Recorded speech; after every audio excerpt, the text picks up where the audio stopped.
I wanna start off the historical segment with a small story about a, a phenomenon called Black Wall Street. I believe I should have did my research for it. I believe it was in Tulsa, Oklahoma. You can look it up. Black Wall Street. It was very. I think it was like in the early 1900s. Anyway, people may or may not know when segregation was very prevalent. Jim Crow laws were going on in the South, which stopped black people from voting, owning land, opening businesses, participating in society basically. What black people were forced to do was set up their own businesses because they couldn't go to the white businesses. They had been integrated into society, so called, but they couldn't shop at any of the stores. They couldn't use any of the facilities, so it really didn't matter. So I'm not gonna starve. So if I can't buy food at your station, I'm gonna make some food, or I'm gonna go buy food where I can buy food. So eventually, what you started seeing happening was these black communities that popped up that provided services to all the people because out of necessity they had to because they couldn't get it anywhere else. Um, they couldn't get it anywhere else. It was done out of necessity. But what people didn't expect was that these communities started to thrive. Man, they started to thrive. They are so underreported in history. Black Wall Street is just one. Is just one example, but there are many other examples. And again, this whole concept was born out of the fact that black people had to start opening their own businesses to provide their own goods and services for their community because they couldn't participate in the white people's community and get those goods and services.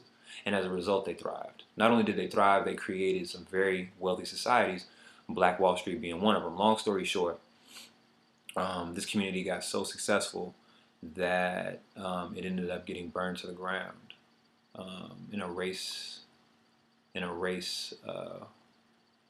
scenario, race war scenario type deal.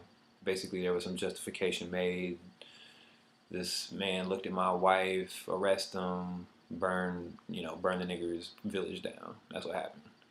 Um, but I just want to say that to say that again, you look at any modern city, any major city, you check the Chinatown, check where the Latinos get together. It's the same thing. The people in those communities own those businesses, employ people from those communities in those businesses, and then on the flip side of that, spend their money in the other businesses in that community. That's how you support the community. And that's all you need. The network of entrepreneurs that's doing just that. That's all you need in order to make it thrive. I'm going to keep hitting that on the head again and again and again because all it takes is one, a network of entrepreneurs, and two, the integrity. So integrity is always key. That's the first thing. You can't even do anything without that. So you need the integrity, you need the network of entrepreneurs, and then you just need somebody to organize it. You need somebody to organize it. That's it. Get it organized. Who is buying and selling what? So that I know where to go when I need this, and I know where to go when I need that. And then it's off and running. It's off and running. So there was something else I wanted to say with that. I'll go back to it though. So the historical perspective, putting the sell back in buy sell trade. There was something else important I was going to say about that. It'll come back though. All right, so how we're going to do this? I'm gonna tell how I came to learn a little bit about this topic. So doing my for a paper for when I was at school, I did a paper on how international finance was basically economically pillaging Africa. Ever since like the Berlin Conference, they cut the region up into these different zones based off European occupation. Toppled governments, inserted their own leaders, African leaders who would let the outside forces dictate economic policy, everything from dictate economic policy to straight taking the natural resources. And it was a cycle. it happened almost. I think it was something like almost every country except maybe one or two countries in Africa. The main culprits being the IMF and World Bank, the now infamous IMF and World Bank. Um, but it was a systematic way they would break down these African countries. It was systematic. It was countries who there would be internal turmoil, and then they would get them trapped into these cycles of debt through these loans, and then when the African countries could not pay the loans back, then just like how it is, the countries would start dictating economic policy. So just like it is when the bank owns you owe money to a bank. If you can't pay a bank back, they taking those assets, right? But if I'm a country and I owe another country money, but I can't pay, then they're going to come take my assets. And not only are they going to come take my assets, but depending on how much debt I owe them, they're going to start dictating my economic policy because I owe them so much money. I've just lost my autonomy and my sovereignty because the money is the power in the system we've created for now. So you have to have it in order to maneuver for now. So I was doing this paper and I was reading about, I read a lot of different sources about the method by which these elitist financial powers, based mostly in the West, Western Europe, and of course the U.S., would take advantage of these African countries through the use of debt, take over the economic policy of the government. Called political economy. It's the interaction between the laws created by the government and the running of the economic sector, the operation of the financial sector. That spot of interaction between government and finance it's called political economy. So they would basically take that process over. They would institute all these laws that would be very beneficial for rich elitist countries and not beneficial for the poor developing countries. And then they would monopolize the resources, and then they would rinse and repeat and go to the next country and do the same thing over again. It was systematic. And then, so long story short, they also tried to do it. They didn't try to do it. They did it in South America as well, in the 70s and 80s.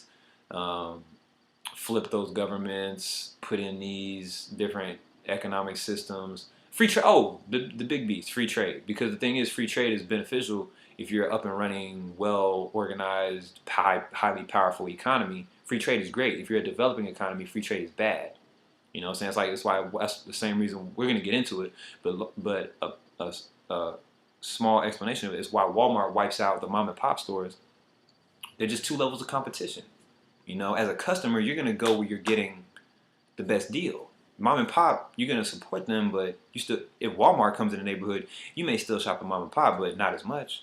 And some people are just going to stop shopping mom and pop altogether and go to Walmart because it's more products, less prices, more efficient, more variety, etc., etc. But that's what happens in a free trade scenario. The powerful economies dominate the developing economies, the smaller economies, and that's what the biggest method was. How they destabilized South America, how they destabilized Africa, was that they would impose these free trade policies. They would put these developing economies on the same stage with these powerful economies. Of Great Britain and France and the U.S., on the same stage with Somalia and Venezuela. Like, they're going to wipe them out.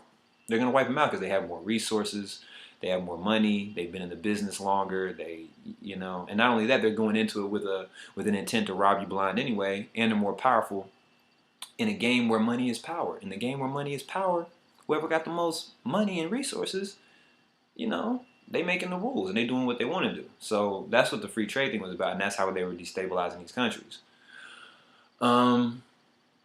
So I did my paper on that, and it was, it taught me a lot. It was interesting. And then, so this is 2005, maybe 2006. And then what ended up happening was this was right on the cusp of our financial crisis that began here in the U.S. And what ended up happening was I saw the parallels between what Western financial powers had done to Africa and South America and what they were now doing to the U.S. They were doing the same thing to the U.S. now. The U.S. was getting, you know, getting the stuff it was always dishing out. Because that's another thing we need to. And I'm gonna divert. Before I divert, let me remember where I'm coming back to. I'm coming back to how the U.S. got. All right, so the biggest thing, well, I guess this ties into how the U.S. got. The biggest thing we need to understand about this financial crisis that's happening right now is that a lot of blame is going on to Wall Street, and rightly so. Rightly so. They deserve a lot of the blame. But we cannot lose sight of the fact that the people whose paid job it is to regulate the financial sector were not doing their jobs, or were in fact playing a part in this whole thing. And I'm talking specifically about the entities in our government, because that's the whole point of political economy, is that corporations are going to be corporations. I'm not really mad at I'm disappointed, but I'm not mad at Bank of America or Goldman Sachs or Lehman Brothers, because they were just doing what they were designed and intended to do. You can't be mad at a tiger for being a tiger, You can't be mad if a tiger, riles off and, bites somebody. It's in its nature, right? And so the nature of these corporations is to make as much money as possible in our current mindset of selfishness and greed and all that. That's the mindset. Make as much money as possible. So that's their mission. We know this. So we shouldn't be surprised when they do it, and when they take steps to accomplish that goal, to make as much money as possible. We can't be surprised. But the failing was the mechanisms we had in place to stop that from being a destructive process to our society were compromised. So I guess I'm kind of sugarcoating some stuff. So I guess I should, just make it plain, is that it was the government and the financial sector working hand in hand to make this whole thing happen. Okay? The financial sector could not have done it without government assistance. And I don't mean incompetence on the part of the government. That's not what I'm talking about, because if it were just incompetence, that's one thing. I'm talking about willful collaboration.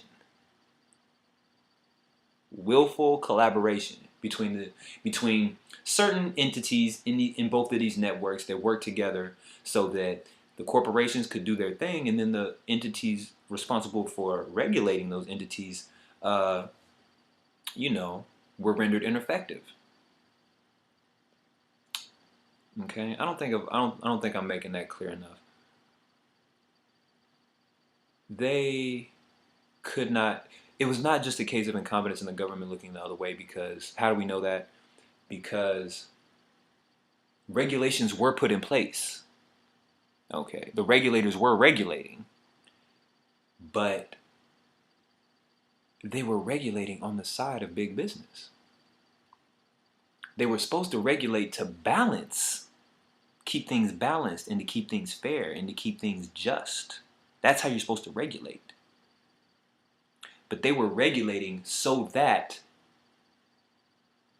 the elite financial powers could do what they did, and which was manipulate the loopholes in the system, and with the help of lack of regulation, or regulation in their favor, which I should say, they were able to take the taxpayer, the American taxpayer, for everything down to the socks. That's how this was able to happen. And I think that's been demonstrated time and time again, but I'll give another example of it. You see these bailouts.